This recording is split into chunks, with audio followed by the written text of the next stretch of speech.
Hello everyone, welcome to Study IQ IS. Myself Utkarsh Singh and I welcome you all to the second lecture of Anthropology Demystified. Now in the last lecture we have covered the topic what is anthropology, to trace the historical development, terms कहाँ से आए, coin किसने किया उस term को, roots क्या है और डेवलपमेंट किस प्रकार से हुई, इन सारी चीज़ों के बारे में हमने पढ़ा। इस लेक्चर में सेकंड लेक्चर में हम ब्रांचेस और स्कोप के बारे में काफ़ी समराइज वे में पढ़ने वाले हैं। अब बैचेस के अंदर में हमारे पास काफ़ी टाइम रहता है तो हम एक्सपांड करते हैं होराइजन को, बट यहाँ पर 9 मिनट का समय और विदाउट 1 सेकेंड को हम वेस्ट किए हुए आगे बढ़ते हैं। देखिए, जब भी हम ब्रांचेस की बात करते हैं तो यहाँ पर 4 मेजर ब्रांचेस एंथ्रोपोलॉजी के अंदर में आ जाती हैं। सबसे पहले जिसको आप सोशल एंथ्रोपोलॉजी कहते हो, साथ ही साथ इसको कल्चरल भी कहा जाता है। कई सारी कंट्रीज़ में इसको post colonial, post world war time frame में एक नया टर्म आया जिसको आप कहते हो सोशियो कल्चरल एंथ्रोपोलॉजी। दूसरी ब्रांच आपकी है फिजिकल और बायोलॉजिकल एंथ्रोपोलॉजी, तीसरी लिंग्विस्टिक और चौथी आर्कियोलॉजिकल एंथ्रोपोलॉजी। ना कभी कभी हम इस डिस्टिंक्शन को भी मेंटेन करते हैं, डिस्कस करते हैं कि डेवलपमेंट किस प्रकार से ये डिस्टिंक्शन आया। जैसे सोशल और कल्चरल को अगर आप देखोगे तो ये 2 सेपरेट पैराडाइम्स आपको देखने को मिल रहे हैं। ब्रिटिश एंथ्रोपोलॉजी के अंदर में जो टर्म है वो सोशल एंथ्रोपोलॉजी अक्सर यूज़ किया जाता है, जबकि आप अमेरिकन एंथ्रोपोलॉजिस्ट को देखोगे तो cultural term is more rooted in their lexicon. India के संदर्भ में अगर आप बात करोगे तो हमारे यहाँ जब तक कॉलोनियल रिजीम था, social anthropology was the key term that was used. N K Bose से लेकर के डीएन मजुमदार साहब की किताबें या फिर जितने भी और भी स्कॉलर्स हैं 80s 90s तक भी कई सारे स्कॉलर्स, क्योंकि उनकी पढ़ाई उस तरीके से हुई थी, शिक्षा उस तरीके से हुई थी, तो टर्म सोशल एंथ्रोपोलॉजी ज़्यादा यूज़ होता था। ठीक है, माखन झा साहब की किताब, डीएन मजुमदार साहब की किताब के टाइटल्स आप पढ़ते हो, रिकमेंडेड रीडिंग होती है आपके लिए इंट्रोडक्शन टू सोशल एंथ्रोपोलॉजी, है ना। तो यहाँ पर आप इस टर्म को देखते हो। पर आज के समय में खासकर 90s के बाद, for that matter some of the text book even after the second world war, post colonial regime देखने को हमें मिली जहाँ पर टर्म सोशियो कल्चरल यूज हुआ। सिमिलरली ब्रिटेन में एक जो ट्रेंड था वो फिजिकल टर्म को यूज़ करने का था, जबकि अमेरिका में बायोलॉजिकल टर्म यूज होता था। अब ये जो मेजर रीजन्स हैं, ये 4 मेजर ब्रांचेस हैं और इन 4 ब्रांचेस का जो सिंथेसिस है, इनका जो इंटीग्रेशन या कन्वर्जेंस है, वो एंथ्रोपोलॉजी की होलिस्टिक अप्रोच को हाईलाइट करता है कि ह्यूमन को अगर पढ़ना है तो उसको टुकड़ों में मत पढ़िए कि सिर्फ उसके सोशल एस्पेक्ट को पढ़ लो, वो तो सोशियोलॉजी भी पढ़ लेगा। सिर्फ उसके फिजिकल एस्पेक्ट को पढ़ रहे हो, वो तो लाइफ साइंसेस भी पढ़ लेगा। सिर्फ उसके आर्कियोलॉजिकल एस्पेक्ट को पढ़ रहे हो, है ना, वो तो हिस्ट्री भी पढ़ लेगा। इन जनरल जो आर्कियोलॉजी है वो भी पढ़ लेगी। सिर्फ आप उसके लिंग्विस्टिक या जो भाषा का आधार है उसको पढ़ रहे हो, वो तो भाषा शास्त्री भी कर लेंगे। अगर इंसान को टोटलिटी में समझना है तो इनके बीच में हमें कन्वर्जेंस लाना होगा। टुकड़ों में ना पढ़ करके, पार्ट्स में ना पढ़ करके, होल ह्यूमन बीइंग को आपको पढ़ना होगा। कई बार ये टर्म्स उनके बच्चों को डर लगता है कि क्या यहाँ पर हम मेडिकल साइंस भी पढ़ेंगे, जूलॉजी नहीं, हम जनरल बेसिक अंडरस्टैंडिंग करते हैं। एंथ्रोपोलॉजी को एक मल्टीफिसिटेड सब्जेक्ट के तौर पे, डिसिप्लिन के तौर पे देखा जाता है और एक मल्टी डिसिप्लिनरी अप्रोच को यहाँ पर अपनाता है। यानी कि हमें कोई झिझक नहीं है कि कोई सब्जेक्ट के अंदर में there is a expertise. For example, if sociologist are having certain expertise in certain dimension of the human society, तो हमें कोई झिझक नहीं है कि हम उनसे कोई कंट्रीब्यूशन को इनकॉपरेट करें। फॉर दैट मैटर हम टेलकट पार्सन से लेकर के इमाइल दरखाइम और भी कई सारे जीएस घूरे जैसे स्कॉलर जो कि कोर सोशियोलॉजिस्ट स्कॉलर है, ऑल्दो उनके कंट्रीब्यूशन एंथ्रोपोलॉजिकली भी रेलिवेंट है, बट हम उनको पढ़ते हैं, है ना।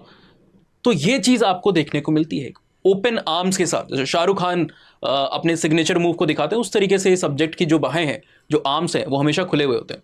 आप इनवाइट करते हो हर तरीके के थॉट्स को, जितनी भी नॉलेज है we are ready to accept that, है ना। क्यों? ताकि हम better understanding of the human कर सके, जो कि at the centre of anthropological inquiry है। नाउ इन 4 ब्रांचेस के अलावा कुछ स्कॉलर्स ने कहा है रिसेंट टाइम्स में, लाइक 40s मिड 40s के बाद खास करके, कि एक 5th ब्रांच भी एंथ्रोपोलॉजी की है जिसको आप अप्लाइड एंथ्रोपोलॉजी कहते हो।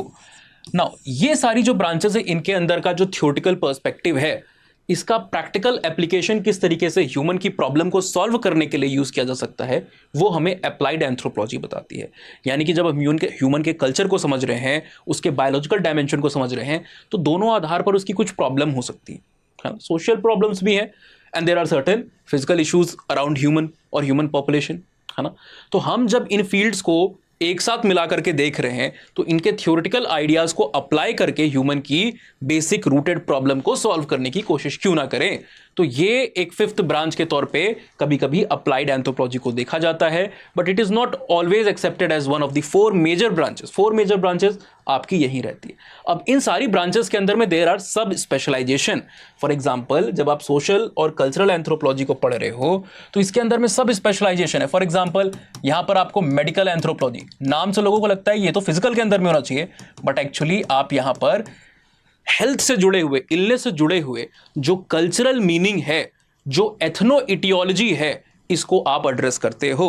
Health seeking behaviour, care and healing से रिलेटेड जो प्रैक्टिसेस हैं और जो cultural dimension of the sickness है, इनको आप यहां पर मेडिकल एंथ्रोपोलॉजी के अंदर में एड्रेस करते हो। अपार्ट फ्रॉम दैट आप इकोनॉमी जो है इनको भी पढ़ते हो, जो पॉलिटी है इनको भी पढ़ते हो, है ना, और सोशल और कल्चरल डायमेंशंस में पढ़ते हो। यानी कि subject like economics and polity and sociology are mostly focusing on the contemporary society. They are focusing in the present society. Focus present society के ऊपर है ना, मॉडर्न सोसाइटी के ऊपर है। But anthropologist economy and polity of the simple society, that is the tribal societies के ऊपर भी फोकस कर रहे हैं, और साथ ही साथ पास सोसाइटी जो अब एग्जिस्ट नहीं करती है इंडस वैली के समय में, उनके ऊपर भी हमारा यहाँ पर फोकस देखने को मिल रहा होता है। प्लस हम एथनोग्राफिकल, एथनोलॉजिकल स्टडीज को भी करते हैं, जिससे हम कल्चरल डाइवर्सिटी जो रूटेड है उसको भी हम यहाँ पर समझने की कोशिश करते हैं।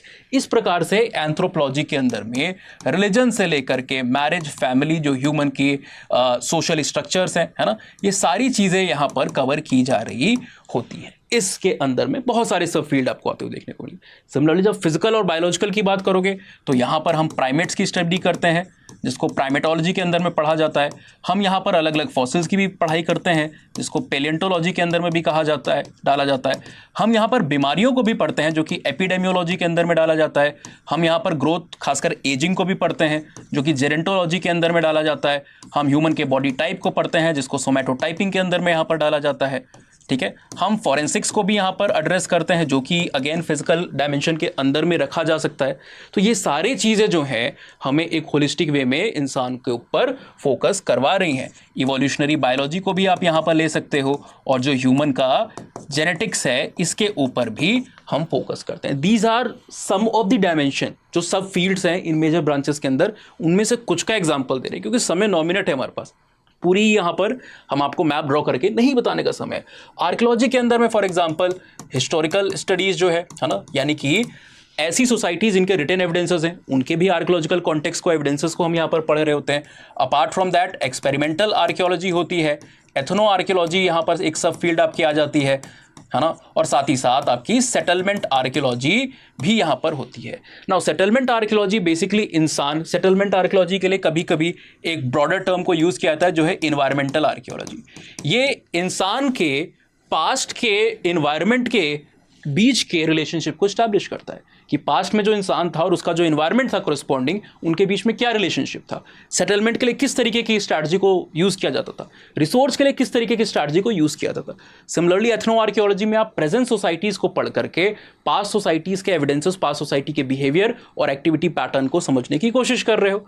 एक्सपेरिमेंटल में आप टूल टेक्नोलॉजीज किस तरीके से मैन्युफैक्चर होती थी, है ना, जो हाउ वाला एस्पेक्ट है उसके ऊपर आप फोकस कर रहे हो। ठीक है, हिस्टोरिकल के अंदर में मैंने आपको पहले बात बता दी। नो, लिंग्विस्टिक के अंदर में भी पहला तो आपका है जो हिस्टोरिकल लिंग्विस्टिक्स है, इसके अंदर में लैंग्वेज, उसके synthesis, development, origin plus structure के ऊपर में फोकस किया जाता है। देन आपकी एथनोलिंग्विस्टिक है, कल्चरल कॉन्टेक्स्ट ऑफ लैंग्वेज, और साथ ही साथ आपका सोशियो लिंग्विस्टिक, जो कि सोशल कॉन्टेक्स्ट ऑफ लैंग्वेज को बताता है। नाउ एंथ्रो का स्कोप क्या है, क्या इसके फायदे हैं। देखिए, एंथ्रो का स्कोप शुरुआत में काफ़ी लिमिटेड था, प्रिमिटिव सोसाइटी की स्टडी तक, सिंपल सोसाइटीज़ और जो ह्यूमन का एक बायोलॉजिकल डायमेंशन है, स्कल्स को पढ़ रहे थे ब्लूम एंड बैक जैसे स्कॉलर्स, कि अलग अलग रेसेस के किस तरीके से वेरिएशन होते हैं। तो रेशियल स्टडीज़ हो रही थी, ह्यूमन के फिजिकल और बायोलॉजिकल प्लस कल्चरल वेरिएशन को पढ़ा जा रहा था। अलग अलग ट्राइब की प्रैक्टिसेस और ह्यूमन के बीच में रेशियल डिफरेंसेस, दोनों क्या हैं, ये वेरिएशन की स्टडी है। लेकिन बाद में स्कोप एक्सपांड होते रहा। आज हम ह्यूमन इवोल्यूशन डाइवर्सिटी को तो पढ़ते ही हैं, बट पब्लिक पॉलिसी के अंदर में, डेवलपमेंट के अंदर में भी कंट्रीब्यूट करें और डेवलपमेंट को क्रिटिकली भी देखते हैं। साथ ही साथ बिजनेस, इंडस्ट्री से लेकर के मैनेजमेंट, यहाँ पर भी योगदान है। एक फील्ड है म्यूजियोलॉजी जो है, कल्चरल रिसोर्स मैनेजमेंट यानी कि CRM, ये भी हम यहाँ पर देख रहे होते हैं। एडवोकेसी और social justice, like we want to be the voice of the voiceless, जो खुद अपनी बात नहीं रख पाते, सिंपल सोसाइटीज, मार्जिनलाइज कम्युनिटीज, उनके लिए एडवोकेसी से लेकर के जो पॉलिसी मेकिंग है, इसमें भी एंथ्रोपोलॉजिस्ट का रोल है। लीगल से लेकर के फॉरेंसिक में भी यहाँ पर रोल है।